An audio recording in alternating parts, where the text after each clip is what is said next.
We are here with Matthew Golden, Texas wide receiver, a few hours away from a life-changing moment. And when you think of how far you've come to be here, I know you probably never imagined you'd be sitting on a couch in Green Bay, Wisconsin. But with us, not with us. But when you think back to when you were a kid, could you have ever imagined this? Yeah, I always had that vision in myself when I was younger, man. You know, I always grew up watching football, watching the NFL draft. So to be in this position, man, you know, and what it took to get here, it's truly a blessing and it's remarkable. You know, I can't explain the feelings right now.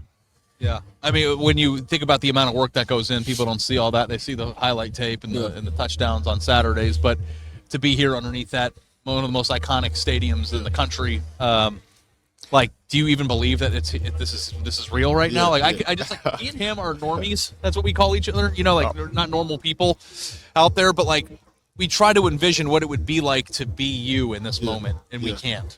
You can't even describe the feeling, man. That's how good it is, you know. It's just going back to thinking, like, how much work you put in to get here, you know, the adversity that I faced, man. It's crazy how everything played out, you know. And for me, you know, I always kept God first. You know, I always stayed committed to the process, and now I'm here. I've heard you talking about your childhood, and you said it was very tough. You and your mom struggled at times and had to stay in hotels, and at one point just staying in front of a Walmart. Yeah. What would you say to that kid right now? You know, definitely a humble kid. You know, somebody that been through a lot, you know, growing up, and for him to be in this position now, looking back, you know, everything was for a reason. You know, that's what I always tell myself. It kind of made me who I am today. You know, that's why I got a chip on my shoulder wherever I do go, man. It kind of keep me fueled to, you know, never not want to be in that position again. I was going to wonder, because you've been in the NIL era. You've probably had some financial success already. Yeah. You're about to have more, but does that feeling when you've lived through it ever go away? Yeah, it never goes away. For me, you know, that's something that really made me who I am. So I always look back at that, whatever situation I'm in, because that's what got me here. You know, that's what kept me motivated to keep going when I was people doubted me and didn't expect me to get this far. So, you know, I definitely treat it. It's one of my good things about me, man. It makes me who I am. You know, the difference between now and in the past, you know, I think players are always being paid to a certain extent, but now that you guys are being paid what you're worth in college, this is an important day, but it's not the first time you embark on wealth like maybe it was 5 years ago. Yeah. What's the first thing with draft money that you want to buy? Definitely get my grandma a house, man. We lost our property a couple years ago. You know, that's somewhere I grew up when I was younger, and you know, it'd be a blessing to be able to get that back for my family. You know, that's where they all grew up. That's where I grew up. So, you know, I always told myself I wanted to do that, and now I'm in a position to do it. So if it's bound to happen, I'm gonna make it happen. You gonna go knock on the door? Yeah, I'm gonna kick the door down. I mean, is it seriously knock on the door? Yeah. Hey, I'm in the NFL now. Yeah. We used to live here. We'd like to buy it from you. Like, it's literally for sale right now. Oh wow! It's literally for sale right now. You know, I go back and look at it every time. I actually had a camp last week for some kids back at home, and I drive down that road. That's where I grew up at. So it's actually the back street of the high school that I went to. That my whole family lives on that back road, man. So, you know, a lot of people, you know, they started knocking stuff down, and for me, man, it's always been giving back to my people. So, you know, to be able to do that, man, that'd be the biggest purchase for me. I'm sorry, I'm getting anxious right now. Did you put an offer in? No, it's for sale. Yeah, it's for sale. Offer in, you know, I'm definitely going. You know, once I get in there, I'm definitely going make some calls, man. Try to get that done. So, are you going to hand the keys to Grandma? Is that? Yeah. I'm a surprise her, man. I'm gonna get her blindfolded, get her and my mom blindfolded. Just hope that they don't watch Andy and Ari on 3. You know? I don't think they do. Okay. No worries. Hey, tell them this. They're not big YouTubers. So yeah, take them up there, man. Dude, I could not imagine the feeling because, you know, I was given everything, and I haven't given anything in terms of like my parents and stuff, and I couldn't imagine what it would be like to do that. That's great, man. I definitely appreciate you. So we're not very far away from you going in the transfer portal. You know, you had a good career at Houston. Mm-hmm. There's a coaching change there. You decide you want to see something different. When you entered the portal, was this a day that you had in mind, like thinking about being a first-round pick, or was it just like, where do I find where I can improve? I had this vision my freshman year. Okay. I had this I just got off the phone with my position coach at Houston earlier today, and we was just talking about what my expectations were coming in. I told him I wanted to be 3 and done, and he truly he helped me get to that point too. He started me off at a young career, but going to Texas, man, I benefited a lot from going there. Coach Sark, the coaching staff that they got up there, man, they did a tremendous job, and I can't thank them guys enough for putting me in a position to be successful. When you transfer in the middle of your career, I know Houston is from where you're from, and kind of has that, and then you have Texas. Like when you look back, fans always wonder how do the players view what they are moving forward? Are you a Longhorn? How do you view that? I'm definitely a Longhorn. I'm definitely a Longhorn. Going there, that city, they welcome me with open arms, man, and that's something I really do appreciate. The fan base they got down there is true loyalty down there. And for Houston, man, that's home. That's home for me. So I'm kind of 50-50, man. I can't really pick in between. So I feel like when you leave after a coaching change, it's not the same thing. It's not the same. It's not like turning your back on a school. Everything you got recruited to is different at that point. So, but when you went into the portal, how quick did everybody get on you? What was that like? I definitely had a lot of phone calls, but Texas was the first school that reached out to me, and we actually played them early on that year. And I went for 2 touchdowns on them, about 100+ yards.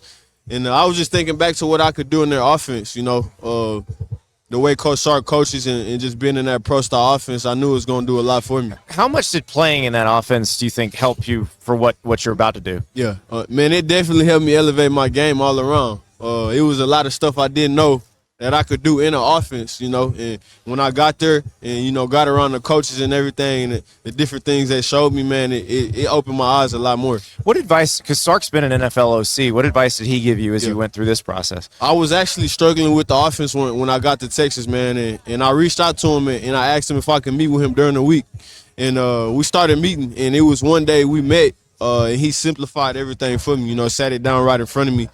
And that's all I needed. And once he did that, it started to click for me.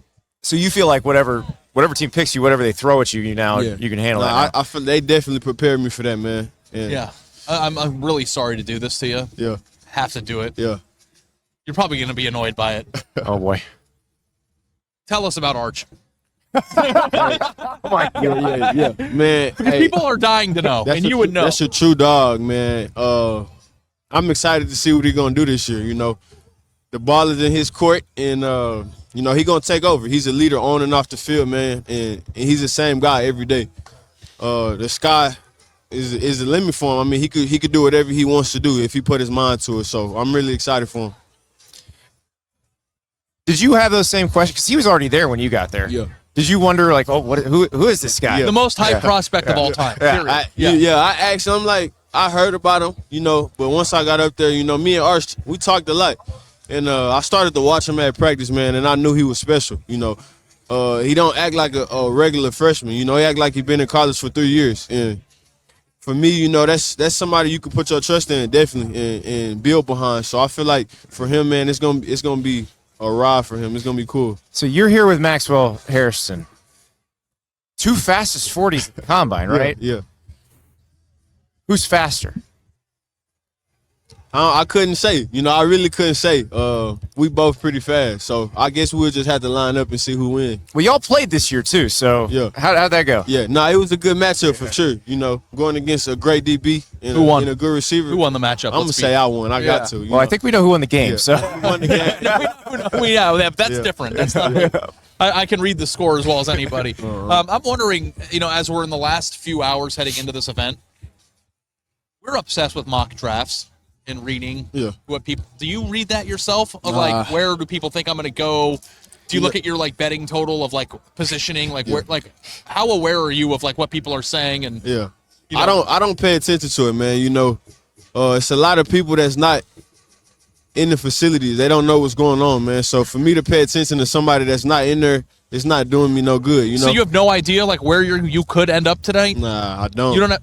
The slightest clue. Well, his agent's probably mentioned No, a I few know, but like, places. you don't know, like, position-wise, I could go between But now and that, then. that would stress me out, though. I'm with you. Like, it would stress me out if I had a bunch of people I don't know trying to tell me where I'm going for my next job. Like, it would stress me out a lot. But the next job thing is crazy. But we get a lot of comments online, and we read all those. Why wouldn't you if you were a player? Yeah. Ugh.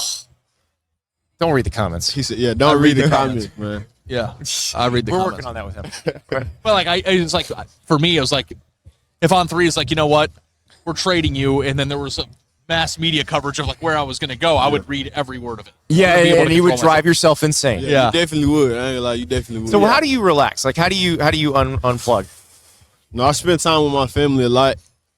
Go to church on Sundays. You know, keep my mind good. So, just trying to get away from football sometimes, and just relax, and just just appreciate this moment, and everything it took to get here. All right, so I cannot wait till that paperwork gets filed in Harris County, Texas. That's awesome, man. I'm like, I feel like I'm a part of it. When like, that deed gets stamped, I That's cannot incredible. wait to see that. You, man. Well, congratulations and We're pulling good for it. luck. Appreciate y'all, man. Thank you. That is so awesome.